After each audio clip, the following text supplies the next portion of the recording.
This is the 702 Gaming Podcast, episode number 17. It's me, Jacob, and Jason. Yep. Josh is out, but we're hoping to catch him on one of the next ones. So, what up, Josh, if you're listening? No, we'll catch you all right. I'll get you one of those. Do you I'm listen to serious. our podcast when do you listen to our podcast when you aren't on one? Yeah. I know you do the editing and everything, but do you sit and enjoy Yep. listening? Yeah, The me reason I too. do, I mean, a part of it is, the past life of me being a video guy, being a video engineer. So I kind of want to see the work that we did. Um, I do If it's more, up to snuff. yeah, and then I critique myself, because I'm doing the editing and all that stuff. I will watch it more on YouTube because I'm a video guy.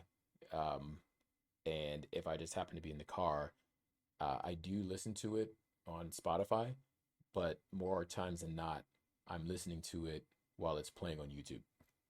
Nice. Yeah. So, Nice. yeah. Yeah, I usually have because I have an iPhone. It usually just your phone turns on when you get in the car and it connects, Right. and so it'll just auto start playing and it did that just today, and it was funny.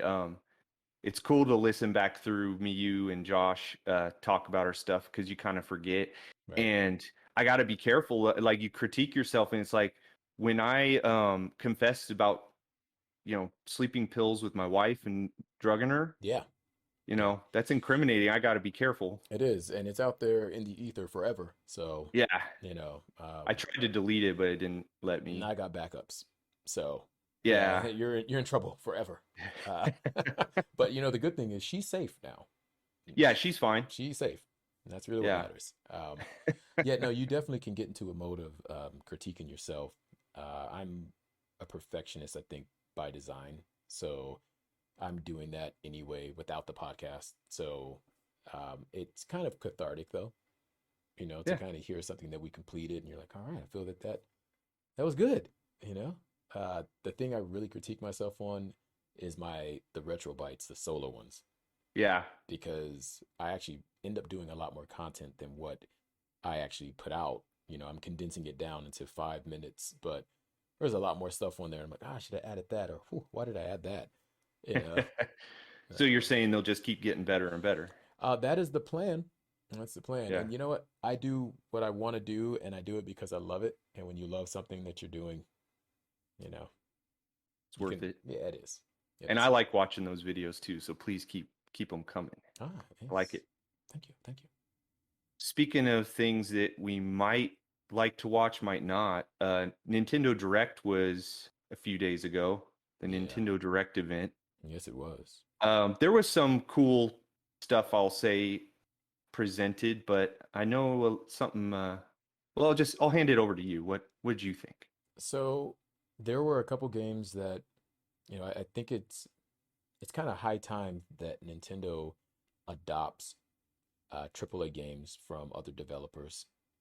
I understand the control that Nintendo has always wanted to have over their platform. I get that, and I understand why. Um, Back in the 80s when we had that crash because of, Atari just kind of shoveling out crap back to back to back to back, it caused the crash. And I know everyone thinks it's ET, that horrible game, but it was, shovelware. So when Nintendo kind of took the reins, they're like, we want to do it ourselves, our way, make sure we put quality out there. And that sounds good until you remember what the Wii was. And that was a system like full of garbage, a lot of it, not all of it, right? So when I see Nintendo now, they still have that mentality of, we're gonna keep it all in house. So every once in a while, you'll see a game that you didn't think would be ported over, but the majority of it is Nintendo IPs, which isn't necessarily a bad thing, but the gamers who grew up on Nintendo it's us now, right? Yeah, So, the thing that comes with that is maturity. Not that I need blood and guts in the games, I'm not saying that, but we would like to. I know the system is powerful enough to do certain things, and I don't necessarily continually need a Mario or a Kirby or you know what I'm saying? I don't necessarily always need those to be the IPs. I get what they're doing, but when you take a look at, you know, PlayStation's showcase or Xbox or Steam. If you look at those, you're like, wow, there's a lot of innovation there.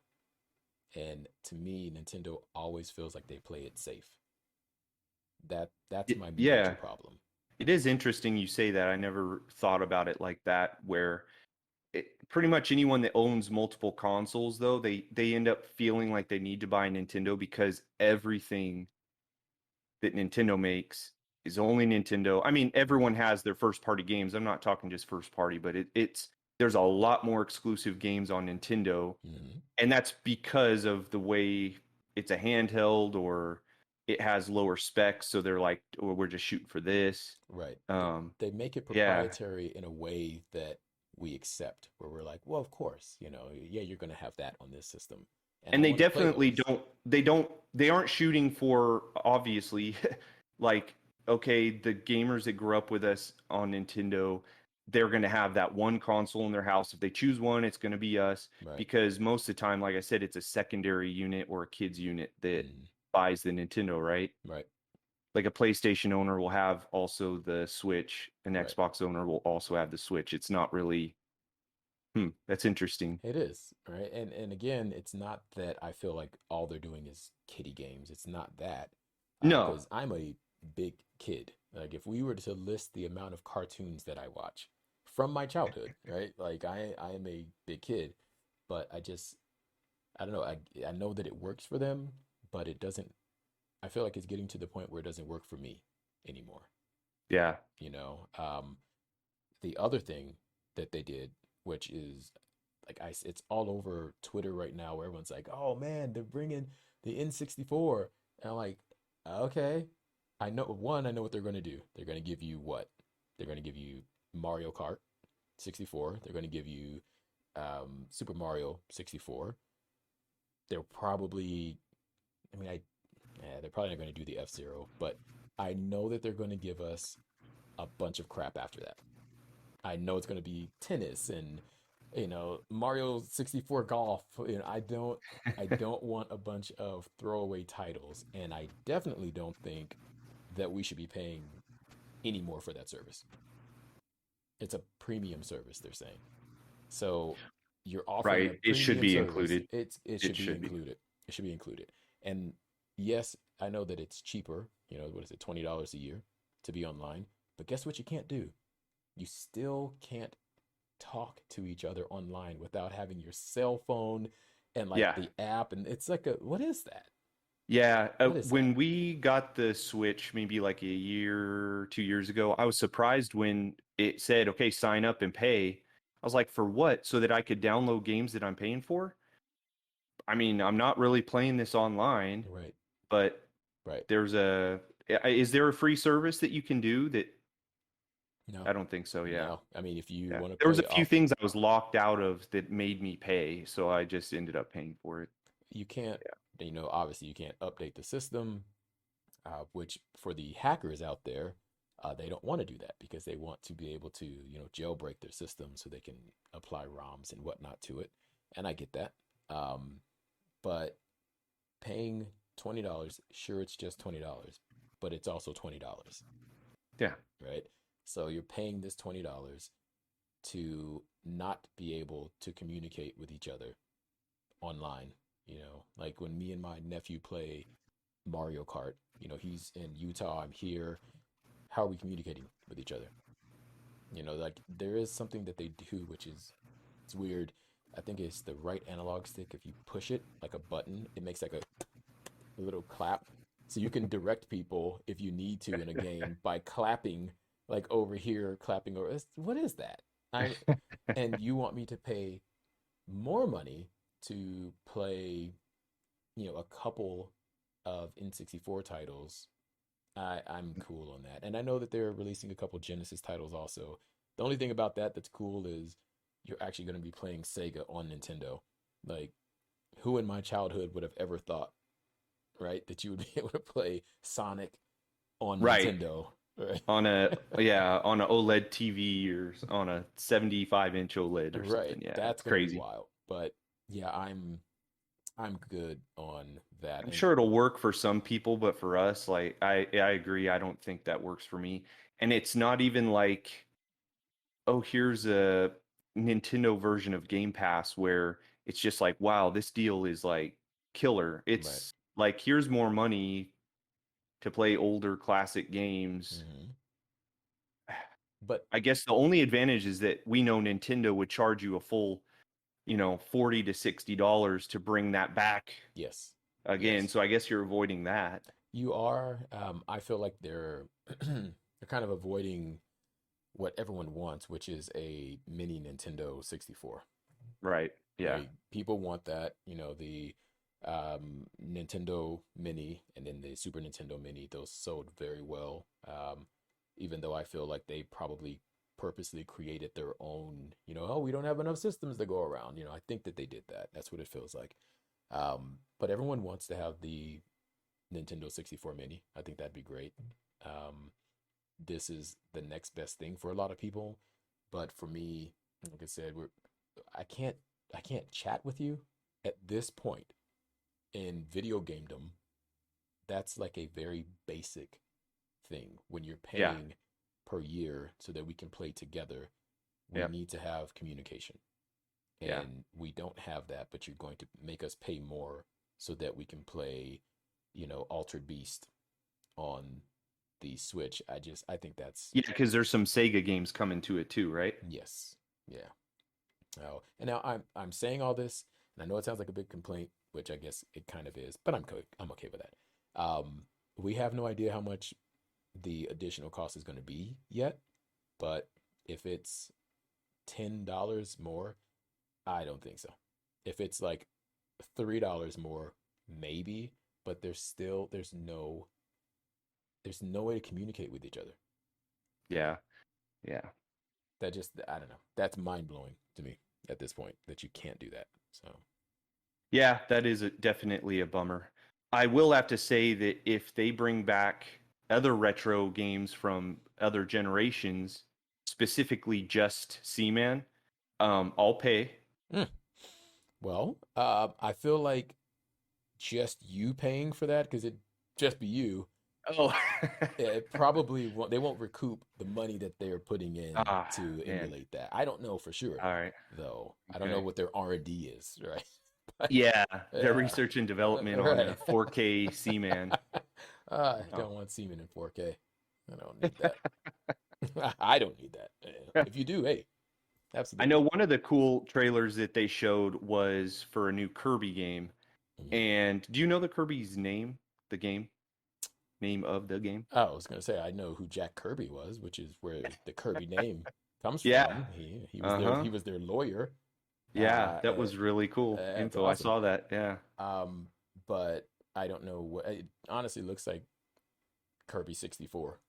Yeah, that's a good way to put it. I like that. That's what it looks like to me. So that's what I'm gonna call it until So I Kirby see the name. 64. I know my son's really excited. He's a Kirby fan. Yeah, And we watched the trailer and everything. It looks good. I yeah, mean, for a Kirby game.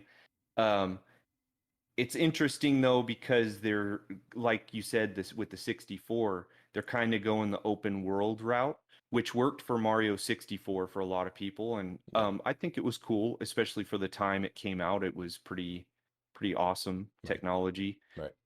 Um, but how do you feel about open worlds? Because let me tell you how I feel. Okay. I feel like an open world game is like a convertible car. Okay. Now you got someone like Rockstar that designs their convertible from the ground up. They know it's going to be huge. Right. They have the staff for it. They know they're going to make $1.2 trillion About on that, this yeah. game. Yes. So, yeah, so they hire 60 million employees. Mm-hmm. They take about 19 years to make each Yes. sequel. Yes. They do it right. Yeah, that is the And the right way. games and the games come out showing how much work they put into it, how much time and money and everything into it. Mhm. Their games are the best open world games, hands down. Tell me in the comments if I'm wrong, but I'm not. Yeah, Uh, you're not. okay. Unfortunately, you're not. Oh, I'd love to fight with you right now, but There's you're right. things about the Rockstar games I wish were different. Like I wish they had more like first person games and things like that. But as far as the open world, it's the best. Right. So as soon as you get into your like, you know, the third iteration of your PT Cruiser, and they're like, "This is the best PT Cruiser we've ever made. It's convertible." Yeah, well, PT is it, nice, man. It's an interesting choice of car. yeah, they have those in Yeah, convertible, and it's horrible. yeah, I mean, purple you're too. taking a car that's not designed for the convertible, and if you know about cars, they don't handle as well. Mm, They just don't do as well as a car that was designed to be a convertible. And just throwing that convertible on top of it doesn't make it any better. yes. In my opinion, it actually makes it worse because now you got this top that dries out in the sun. Mm, It's already a PT, yeah. you know. That's really my whole issue with it is Yeah, the it's already make, but PT. Now it's got like crumbly leather falling off the right, top. right. Yeah, it's just a whole bad look. Right. But so that's usually what they try and pull on games. It's our largest and biggest game we've ever made. It's our most ambitious, and it's like, what's the difference? It's Mm, now open world, right, and it's like, did you right, spend more time on it because it's open world? Do you have like twice the staff because the game's twice as big? right. But why is it the same? I'm sure they do some hiring, but come on, they aren't They have they aren't their core spending the team. money and everything. Yeah, Yeah. they've got their core team and they're going to roll with that. And so what happens is you get the same game, but now it's open world, so they have to spend all their time doing this huge map, Hmm. how to get you back and forth on your quest to run back and forth 20 Hmm. times the same direction. Um, and you don't get all that fine detail that a linear game gives you. I mean, there's 100% things. agree. Okay. 100%. So yeah, and in a linear game, I just love, especially in like a first person game or even in a third person, how they can, with the linearness, kind of know what you're about to do. Hmm. And so without you feeling like they're taking control, maybe your character jumps or, falls off a building and you have to catch yourself. And Hmm. they can do that things because it's scripted. Hmm. Open world, it's Rockstar can figure it out. Rockstar has done scripted things in the open world, and that's what impresses me. Hmm. Otherwise, it's just a big open basic world. It's that PT Cruiser driving down the road that I'm like, why'd you buy that? No, You should. again, you should be like that anyway. Um, so, like, to be honest, like everything you said there, everything you said there is correct to me. When I think of my first open world experience in a game was when I played the original Far Cry Part 1. And it's linear. You're nudged to do certain things. There's a few different ways that you can kind of accomplish things, but you're nudged along. Hmm. Once it got to part two, which I think is in Africa, because the game is just brown. Apparently, Yeah, everyone thinks Africa is just like yeah, brown, it was just a brown brown game. people, right? You're right. But It it's like was, the game was just like yeah, sand everywhere. But yeah, it was more open world and it was boring. yeah. It It was wasn't so Far Cry the boring. sequel; it was Far Cry Sepia. Exactly. It was nothing Yeah, but that sepia tone through the entire game. But that was my first experience, and I was like, I bought this because I wanted another crazy Far Cry 1 experience. It's over the yeah, top and there's mutants and all this stuff. This one, you get to the point where you're just driving. And I'm like, yeah, I do that in real life. Like, I yeah, don't want a real world simulator. yeah. And that's what it felt like to me. And now if you move past, obviously that was years ago. Well, You what move, about part three? Because I feel um, like part three they did a great job. part three was a great game, right? But I still feel that you were nudged along. Hmm. It wasn't, I mean, it's open world in the fact that it's a big place that you're not really exploring, to be honest, right? When I think Yeah, open world, you're exploring. You can, hey, let's just go there for, yeah, we're logging on tonight. We all got 4 hours. Let's just travel west. Like, I yeah. don't want to do that. Right. You know what I'm saying? Get out your compass, guys. Right. I don't want to do that.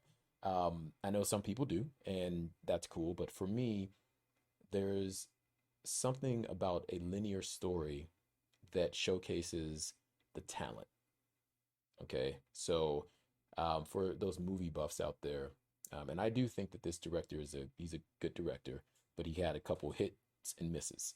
M. Night Shyamalan. Like the Mm-hmm. reason that I discounted him for a while is the surprise ending. Okay. The hardest part of a movie to write is going to be that climactic ending that everyone's like, oh man, the payoff was crazy. Thank you. I'm so glad I went on this journey. Okay. Open world games to me is the same thing where you bail on the hard part, right? If I just say, hey, you're a good guy, there's bad guys here, someone took your daughter, go get her back. And that's the whole story. Like, I don't want to make it up as I go along for everything. Okay. Yeah. Certain games do it well where they have it's like an AI director, like Left 4 Dead, right? Very linear game, but each time you play it, you're like, God, why are we doing that? Why are we, okay, I guess we're going this way, right? It's forcing us to go here. The new Aliens game does that as well, where, you're grinding through, we keep dying. What is going on right now, right? Let's run it back. Run it back. You're like, are we going the wrong way? We didn't do this last time, right? Very linear game, but those little things that kind of, push you along your way, I like Mm-hmm. that. With Yeah. Dungeons and Dragons, I think they're called the Dungeon Master who Right. creates the story as it's going Yep. along type of thing. Yep. To make So, sure it stays interesting. exactly. And Yeah. you're right, Rockstar has the ability they have so much money that they're able to say, yeah, you guys will get the next when it's done. And we're like, okay, Yeah. because we're We'll still just playing the wait. other one actually. Yeah. So, right? I'm still Yeah. For playing that. 19 years. Right. So, but not everyone has the ability to do that. So, just to bring it back to Kirby, um, when I think of Mario 64, I don't think of that game as necessarily an open world game, but Mm. it was vastly different than Super Mario Brother on the 16-bit, Super Mario World. Completely Yeah. different game, I right? would almost say they're more like open stage games Yeah, like there's because you do go through stages, don't you? you do. Still, There's still they're very stages. open. Yeah. There's I mean, like that introduced me to like a hub world type of thing. Yeah. You go in here and go to this door, and now this takes me out this way type of thing, Right. right? So, but it's still, yes, you're right. It was still more open world than the traditional, Hmm. 2D plane where your mission is to march to the right, right? So, Yeah. do I think Kirby needs to have that type of game? I can't say yay or nay because I do like Kirby. I think he's a cute character and he looks like gum. I just want to chew him up, right? Um, but at some point, isn't that just kind of what Nintendo makes? Yeah. That's what I think. I think all of their characters are in games like that now, which is why the new Metroid Dread, I'm like, oh, hey, it's not Something that type of different. game, right? Yeah. Like, thank you Yeah. for having a That 2D comes out game. real soon, doesn't it? Yeah, it does. It's Real the soon, I think. it's the fourth today. Yeah. So I think think this week. I think it's this week or Yeah. next, one of them. Yep. So, You'll have to let us know how that is. yes, I'm excited for it, even though I haven't been able to beat part two on the original Game Boy yet. Like, it's reminding me of Metroid. Yeah. That's what it's doing. Where I'm like, do I have to draw a map? Hey, you might have to go old school on this. No, man. I don't want to You're have to drawing the go map as the dread monsters chasing you right. through the Got through the attacked level. here by Metroid, killed him, survived, moved on to the right. Like, it's bad, man. It's bad. And the things that you kids won't have to worry about, with this, with the Switch handheld playing a game like this, is the sprite isn't so large and you're not so zoomed in, to it that as you're moving right or left, where you're like, oh, I encountered an enemy just out of nowhere, had no time to react because, there's no draw distance there Yeah. at all. So, Super zoomed in, and those old Game Boy screens are like oh yeah, yeah. 2 inches. So it's a little screen. So Yeah. I'm having a good time though. Having a good That's time. cool. Um, so I think they did Bayonetta also, right? And a Monster I, World DLC. yep. Yep. You're right. So what do you think about Monster World? Have you ever played them? I jumped into the one that you're talking about, the newest one. Mhm.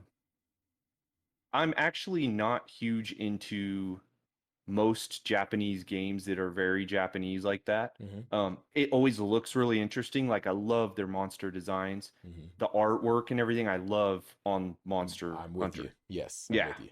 And so it pulled me in and I started playing it and I'm just like, I just can't get into it. It's just Yeah, same. disconnect between cultures, I think. Hmm. Like even when I play through Final Fantasies, I might enjoy the game, but like their humor, I just don't get it. Hmm.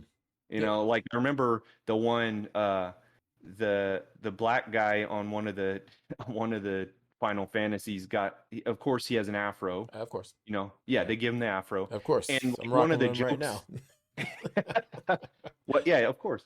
That's what we One do. of the cinematics, like was it the chocobo like Hmm. chick or something like pops out of his afro and Hmm. everyone laughs and I was just like, was that really Yeah, supposed to be funny? it's Because I don't get hilarious. it. It's I mean, it's the hilarious. same when I watch the English version of The Office. I just don't get the English Right, comedy either. right. So I think it's the same with in a game with the Japanese stuff. It's a lot of like dialogue that's usually written that you have to read through. Hmm. Just the look of the UI is usually similar and the gameplay is usually similar, Hmm. and it just doesn't usually grab me. So unfortunately, It's, I I, can't say every Japanese game I don't like, but yeah, a lot of you them know, I do, but I'm with you too. I think that, you know, obviously we're gamers, and I think all gamers can attest to this, because it's not a slight at all against uh, the video game culture, you know, the Japanese video game culture or the American video game culture, the European. Um, but there are cultural differences, you yeah, know, like from video games to, cartoons to films, like you said with The Office. Like I'm a big Dragon Ball Z guy, and anyone who has seen Mr. Poe in Dragon Ball, if you look like me and you see that character, like there's a hushed silence that falls over the crowd. You're like, yeah. wow, that's it's real. Yeah, that's happening. That's really happening right now. Yeah, So, there's a huge push in especially in the Western uh countries for inclusivity and all this in games and mhm, not portraying people a certain way. right. But I don't think that's hit that area yet You because know, it's always for some reason they always have the main character as usually a white guy with yeah, blue eyes yeah, and he's supposed to be gorgeous or whatever. right. And then the girls always, got They always have the same exact look. There's always like a schoolgirl thing going on, which is like super cringe to me. I'm like, yeah. whoa, this is Yes. awkward. Yeah, the Sailor Moon look. All right, Yeah, like whoa. So and then yeah, I mean, any black people in there, they're yeah, unfortunately doomed to be like something with music. it's a caricature Yeah, of, but honestly, we're no different over here because we do the same thing. yeah. Like I talked about in one of the other podcasts, man, fighting game, cool. Hey, here's a black character. Oh, he's a He's boxer. a boxer. Like, cool. I bet you know what? Hey, Balrog, Street Fighter. He's an awesome character and a viable character to use if you're going to do turn, like all those cool things. Cool. Hey, there's a new fighting game coming out. Hey, there's a black character in there. He's a boxer also, completely different game. But I mean, it's Killer Instinct, right? So it's okay. Let's just play it, Yeah, it's right? fine. It's It's fine. fine. It's fine. So, you know, uh, it- just to go back to Street Fighter again, there's an Asian character, Fei Long. I mean, he is literally Bruce Lee, Mm-hmm. like Yeah. literally Bruce Lee. That's who he is. Even though it's more of a paying homage to him, but still though. So we've got our own work to do. We got our Yeah. own work to do too. Yeah. So yeah, Yeah. And I think this whole podcast has been just vent. I think I'll name this one the vent. hey, I like it. You got to do Yeah. that sometimes. So Hopefully, if you're listening, you agree with us, or if you don't, let us know yeah, if we're wrong on the open world, or if the Nintendo Direct stuff was cool to you, or if you're excited about those games coming to their live service. Let us know. Hey, I yeah, wanted to give a shout out to Deschutes Brewery in Bend, Oregon. I ran into some of their reps, and they hooked me up with a bunch of swag. So I'm repping their hat. I told them on the podcast I always nice, wear a hat, so they mailed me a hat, shirt, nice. all kinds of stuff. So I if you like like it. IPAs, yeah, drink Deschutes, man. It's good. I like it. This guy is swagged out. Shout out to Nintendo, even though I trashed you. You sent me this Mario shirt, and it fits. So thank you. I can barely breathe in this thing. So, Yeah. uh, but yeah, definitely let us know in the comments. So we appreciate all the comments that we get. We got our regulars, and we love you guys. Thank you for hanging out with us every single time. Um, New, old, doesn't matter to us. Let us know what you think. Yep. All right, Jason, let's get out of here. All right, man.